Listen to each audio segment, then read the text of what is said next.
नमस्कार दोस्तों, मैं डॉक्टर विवेक तिवारी आज पुनः आपके सामने उपस्थित हुआ हूं अपने YouTube चैनल ज्ञान दर्शन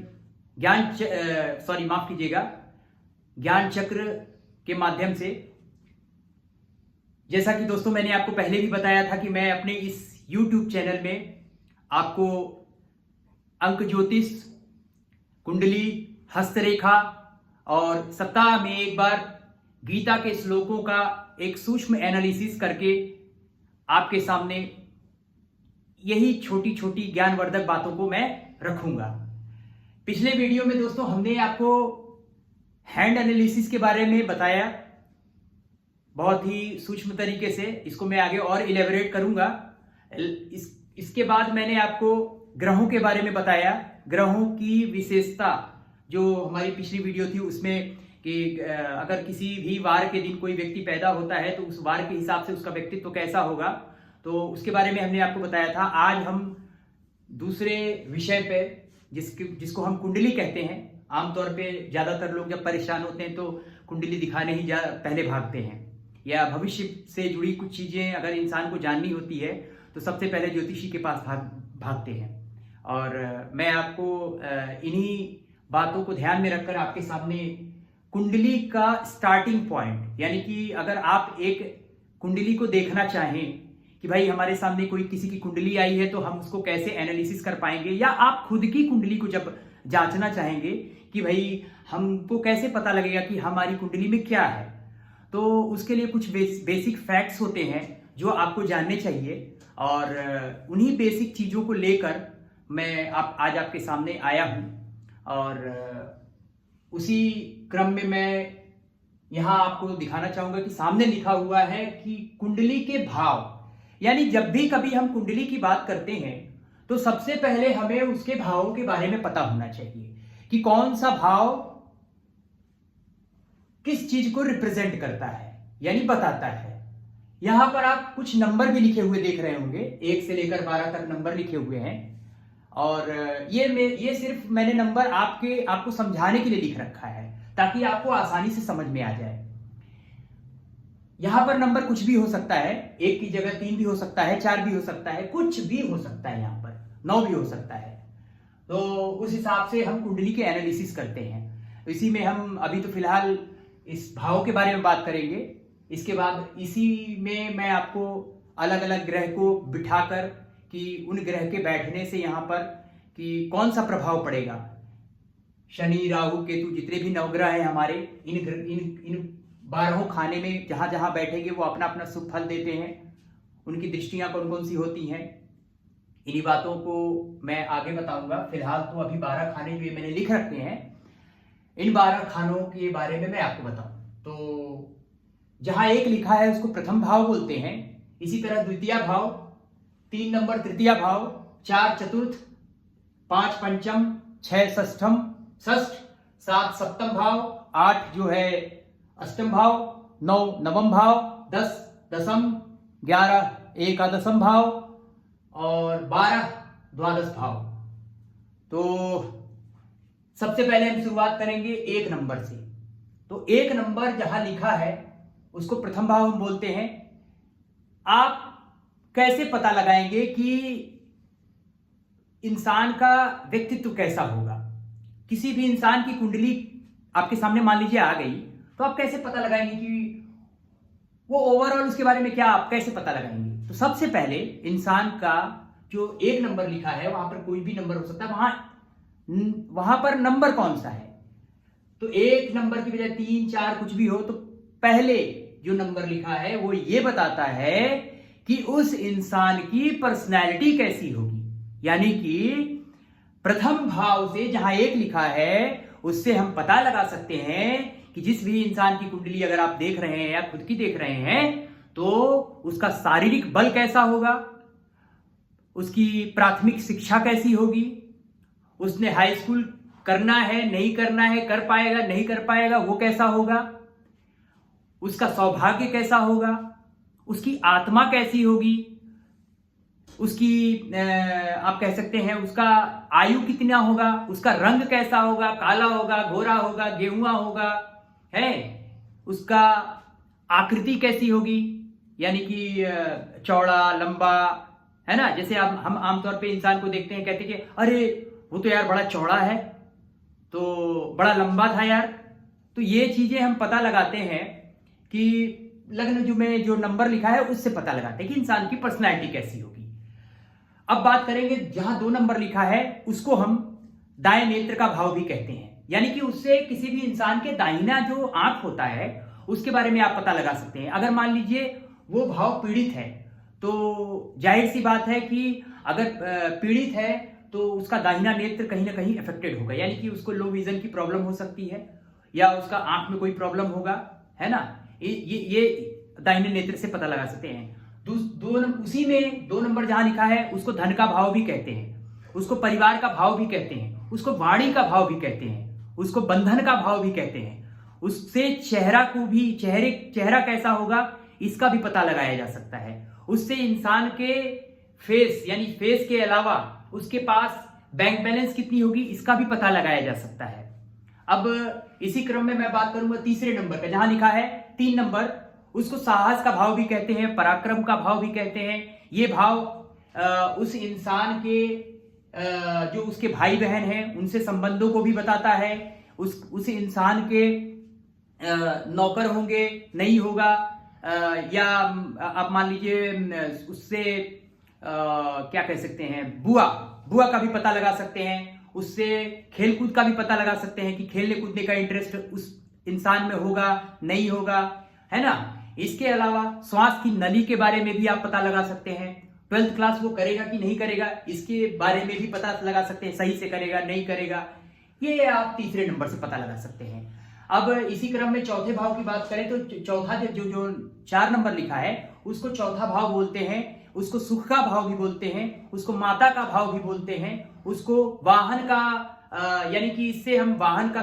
सुख मिलेगा नहीं मिलेगा, गाड़ी वाहन जमीन, इनसे हम उसका पता लगा सकते हैं। इसके अलावा उसको जिस भी वो गली में रहता है, यानी कि जहां वो रहता होगा उसकी इमेज कैसी है उस समाज में, यानी कि वो बहुत फेमस है, चाहे नाम के रूप में है या मान लीजिए कुछ बदमाशी या मतलब गुंडागर्दी या मतलब कुछ आप यूं कह सकते हैं कि अरे वो तो बड़ा बदमाश आदमी है, बड़ा बेकार आदमी है, मतलब चर्चित चाहे नाम कमा के या नाम करके या बदनाम होके, तो इससे इसका भी पता लगा सकते हैं कि वो उसको जनता का समर्थन है कि नहीं है, इससे पता लगाया जा सकता है। इसके अलावा उसकी संपत्ति कितनी होगी इससे भी पता लगाया जा सकता है। इसके अलावा उसको निमोनिया होगा या फेफड़े का रोग होगा, इससे पता लगाया जा सकता है। देन हम बात करते हैं 5 नंबर जहां लिखा हुआ है, तो 5 नंबर जो होता है वो प्रेम का भाव होता है, विवाह का भाव होता है, विद्या का भाव होता है, बुद्धि का भाव होता है, संतान का भाव होता है, ज्ञान का भाव होता है। इन भावों को हम देखकर ये पता लगा सकते हैं कि इंसान की संतान कितनी होगी, उस इंसान की विद्या कितनी होगी, एजुकेशन कितना वो गेन करेगा, है। इसके अलावा आप प्रेम संबंध का भी पता लगाया जा सकता है, और घर परिवार में उसका संबंध कैसा है। जैसे मान लीजिए कि माता पिता से प्रेम होना स्वाभाविक है, पत्नी से प्रेम होना स्वाभाविक है, बच्चों से प्रेम होना स्वाभाविक है, और जो एक्स्ट्रा मैरिटल अफेयर की बात मैं कर रहा था तो वो भी इससे पता लगाया जा सकता है। इसके अलावा मैं बात करूंगा कि 6ठा नंबर जहां लिखा है वो रोग का भाव भी होता है, ऋण का भाव भी होता है, शत्रु का भाव भी होता है, और चिंता का भाव भी होता है, पीड़ा का भाव भी होता है, मुकदमा का भाव भी होता है, मामा का भाव भी होता है, पेट का भी भाव होता है, आंत का भी भाव होता है। यानी कि इस चीज से आप पता लगा सकते हैं कि उस इंसान के शत्रु कितने होंगे, वो रोगी होगा निरोगी होगा, इसके अलावा उसके मामा कैसे होंगे, उसकी पेट कैसा होगा, उसकी पेट की समस्या है नहीं है।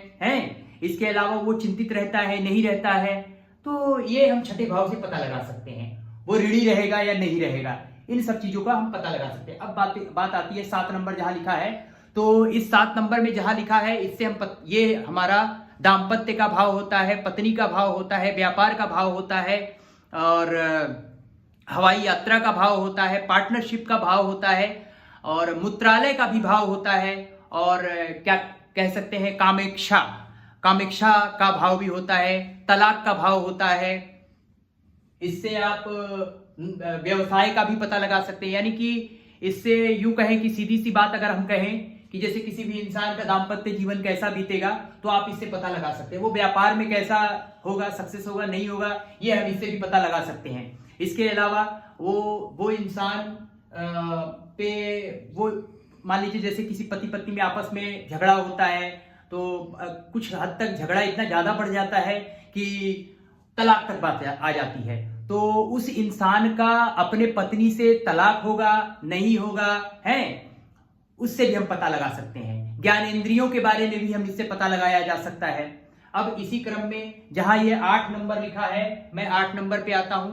8 नंबर से हम पता लगा सकते हैं आयु का भाव। ये आयु का भाव भी कहा जाता है, मृत्यु का भाव भी कहा जाता है। इससे हम इंसान की घटना दुर्घटना का भी पता लगा सकते हैं। इसके अलावा यूं कहें तो ये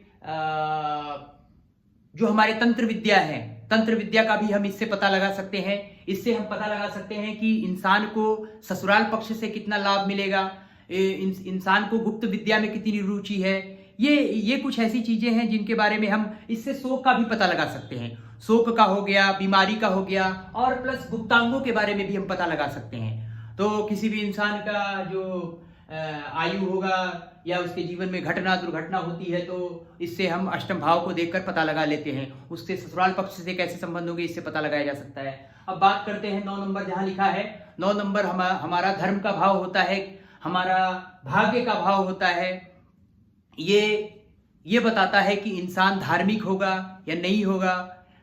इंसान जो होता है, पिता का भी भाव ये माना जाता है, यानी कि उसके पिता से कैसे संबंध होंगे, उसका धर्म कितना साथ दे, धर्म में उसकी कैसी रुचि रहेगी, संतान से उसकी माफ कीजिएगा, उसके संतान कितने होंगे हैं। इसके अलावा आप यूं कहें कि उसकी तीर्थ यात्रा होगी या नहीं होगी। वो आदमी तीर्थ यात्रा करे, आमतौर पे लोग क्या करते हैं, जीवन पूरा काट दिया और लास्ट में तीर्थ यात्रा पे निकलते हैं। तो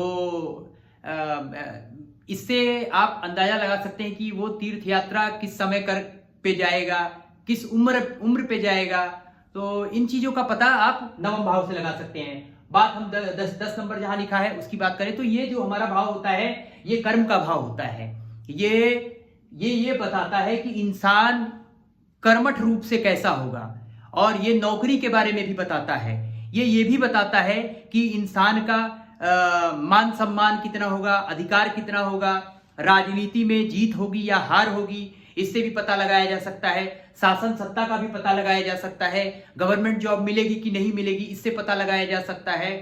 और ये हम इन सब चीजों को हम 10वें नंबर जहां लिखा है उससे पता लगा सकते हैं। उसको कर्म का भाव भी कहते हैं। अब 11 नंबर जहां लिखा है उसको हम लाभ का भाव भी कहते हैं, उसको मित्र का भाव भी कहते हैं। उसको इस 11 नंबर को भी हम सिंपल इसको धन का भाव भी एक नजर से, बहुत से ज्योतिषी इसको धन के भाव का भी नजर से देखते हैं। इसको इच्छा पूर्ति का भी भाव कहा जाता है। इससे हम इंसान के जो किसी भी व्यक्ति का जो मान लीजिए बड़ा भाई है तो उसका पता लगा सकते हैं, पुत्र वधू के बारे में पता लगा सकते हैं, निचले पैर जो उसका निचला पैर जो है उसके हिस्से का पता लगाया जा सकता है।